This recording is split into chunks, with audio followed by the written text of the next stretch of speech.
Halo relawan BLN Nusantara, hari ini saya ngobrol santai dengan Ketua Advokat Serang, yaitu Serang Raya, yaitu Bapak Agus Surahman SH.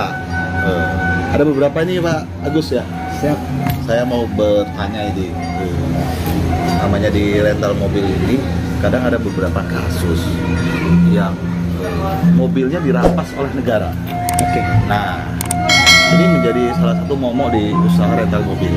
Saya ingin bertanya nih Pak Gus, kenapa bisa mobil yang seandainya mobil saya dipakai oleh pelaku kejahatan, kemudian di pengadilan mobil tersebut dirampas oleh negara? Kenapa itu coba saya ingin? Iya, memang ini banyak pertanyaan sekali juga ke saya. Jadi begini, sebenarnya tidak serta-merta mobil itu bisa dirampas oleh negara. Ketika pengadilan memutuskan untuk dirampas oleh negara itu, ada beberapa. Yang pertama, pemilik mobil itu tidak menjadi saksi di pengadilan atau bukan menjadi pihak di dalam pengadilan. Yang pertama, pemilik mobil tidak hadir ya? Tidak hadir ya? Atau tidak jadi saksi? Tidak jadi saksi. Ini kenapa ya kalau bisa begitu?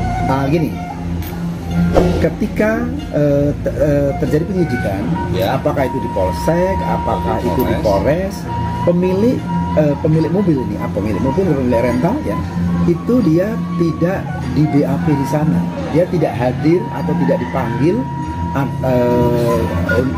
untuk di BAP di Polres ataupun Polsek.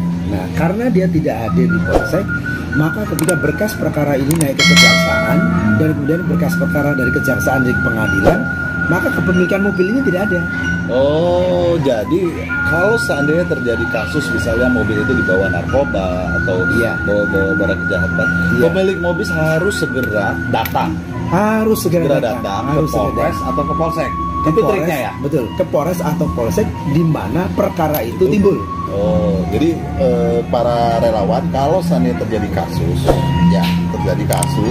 tindak pidana, segera Anda datang ke Polres atau ke Polsek ataupun ke Polda tempat kejadian perkara.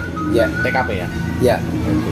Selanjutnya kemudian setelah dilakukan BAP dan kemudian nanti pada saat di pengadilan, dia harus datang sebagai saksi. Datang sebagai saksi untuk menyampaikan di muka persidangan bahwa dia sebagai pemilik.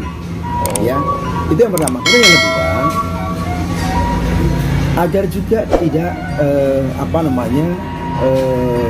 nanti pemilik mobil ini dipersangkakan pasal 55 atau turut serta. Pasal 55 itu turut serta dalam perbuatan pidana yang dilakukan oleh pelaku. Maka pemilik mobil harus menjelaskan, menjelaskan sesuai dengan BAP pada saat di kepolisian, di kejaksaan, dan itu juga harus disampaikan juga di muka pengadilan. Ya, jadi itu harus disampaikan bahwa dia sebagai pemilik mobil, dia sebagai pemilik rental dengan menyertakan bukti-bukti kepemilikan.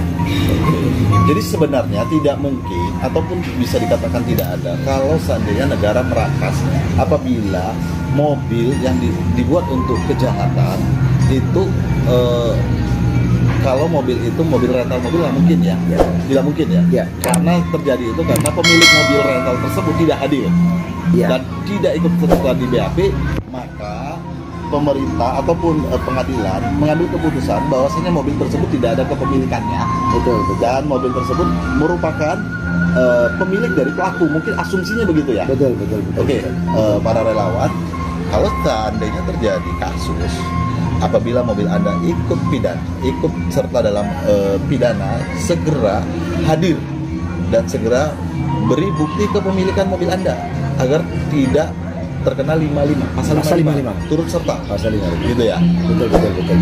Oke relawan, demikian bincang kami mengenai isu yang terkini, yang mana isu ini sudah terkena di relawan kita di Banten, yaitu dalam hal ini adalah salah satu teman kita, dan saya tadi bertanya kenapa hal ini terjadi, karena beliau tidak ada di situ. Betul. Tidak ada di situ, dan beliau mempercayakan kepada orang lain. Ternyata di pengadilan mobil tersebut dirampas karena dia tidak hadir di pengadilan dan tidak ada di BAP. Begitu relawan ya. Jadi tidak ada, negara akan merampas kendaraan atau apapun kalau pemiliknya jelas. Ya. Intinya begitu ya. Ya. Oke, begitu saja. Jangan lupa kami akan masuk nanti ke season kedua. Yang akan kami bicarakan adalah mengenai judicial. Dadah. Beren, bring back our car.